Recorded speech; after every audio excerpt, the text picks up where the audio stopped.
आप लोगों से दूर नहीं जाना चाहते, पर फिर भी अंदर से खिंच जाते हो। सबको लगता है आप काम हो, पर सच ये है कि आपका माइंड कभी ऑफ ही नहीं होता। अगर आप बर्थ नंबर 7 हो तो हो सकता है आपका शैडो नॉइस नहीं, साइलेंस के अंदर छुपा होता है। अगर आप लोगों को ऑब्जर्व ज्यादा करते हो, ओपन कम होते हो, अगर आपको शैलो बातें ट्रेन करती हैं, अगर आप ट्रस्ट बिल्ड करने में बहुत टाइम लेते हो, अगर आप फील करते हो कि लोग आपको समझते कम है, तो हो सकता है ये वीडियो लिटरली आपके लिए ही हो। और शायद आज कई बार आपके मुंह से निकलेगा ये मैं हूं। बर्थ नंबर 7 का शैडो हमेशा लाउड नहीं होता।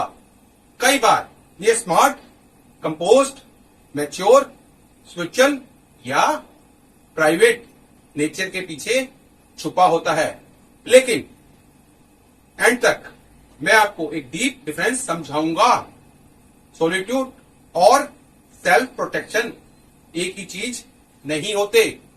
आप डेप्थ चाहते हो, लेकिन वल्नरेबिलिटी से बच जाते हो। आप ट्रुथ ढूंढते हो, लेकिन इमोशंस को डिसेक्ट कर देते हो। आपको कनेक्शन चाहिए, लेकिन एक्सेस देना मुश्किल लगता है। यही बर्थ नंबर 7 का पैराडॉक्स है। कमेंट में सिर्फ एक वर्ड लिखो, ऑब्जर्व।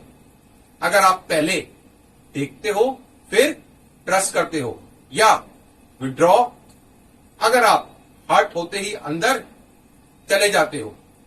7 एनर्जी का नर्वस सिस्टम ओवरलोड को जल्दी डिटेक्ट करता है, इसलिए ये लोग स्पेस, साइलेंस और मेंटल डिस्टेंस क्रिएट करते हैं। प्रॉब्लम तब होती है जब प्रोटेक्शन परमानेंट पैटर्न बन जाता है, फिर एनालिसिस सेफ्टी बन जाता है और ओपननेस रिस्क लगने लगती है। मुझे समझने वाला कौन है? मैं सबको कुछ नहीं बता सकता। पहले समझो फिर ट्रस्ट करो। मुझे थोड़ा स्पेस चाहिए। लोग ज्यादा शैलो हैं।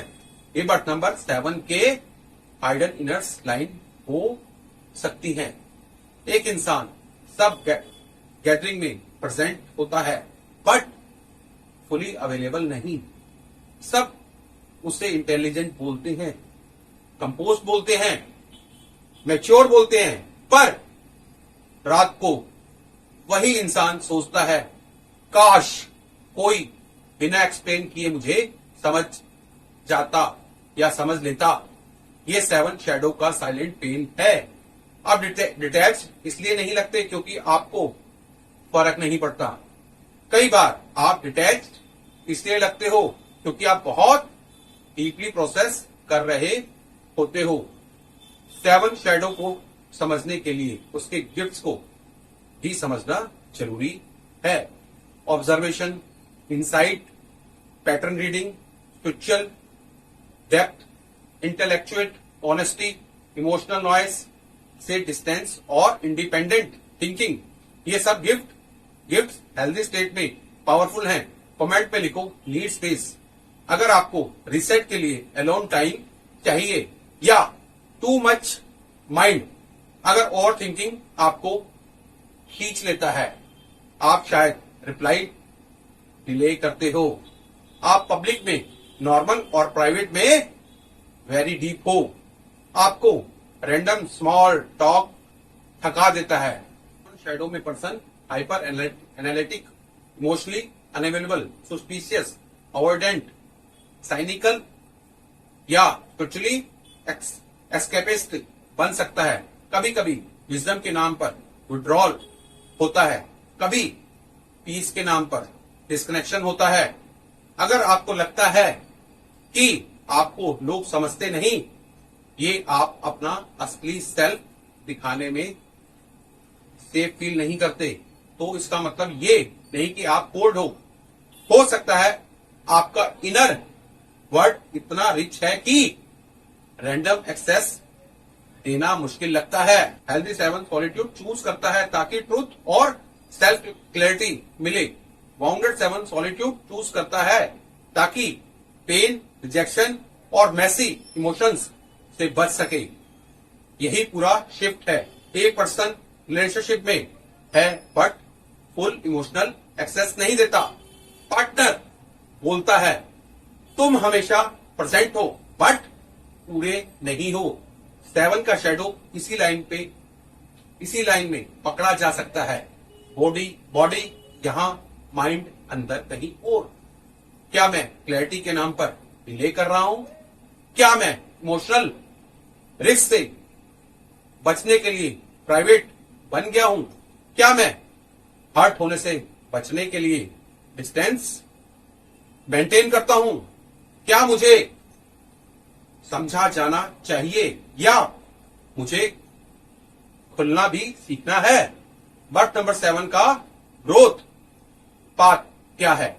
Safe vulnerability, body presence, emotional naming, selective but real intimacy और ओवर एनालिसिस से एक्शन तक मूवमेंट। हर चीज को समझना जरूरी नहीं होता।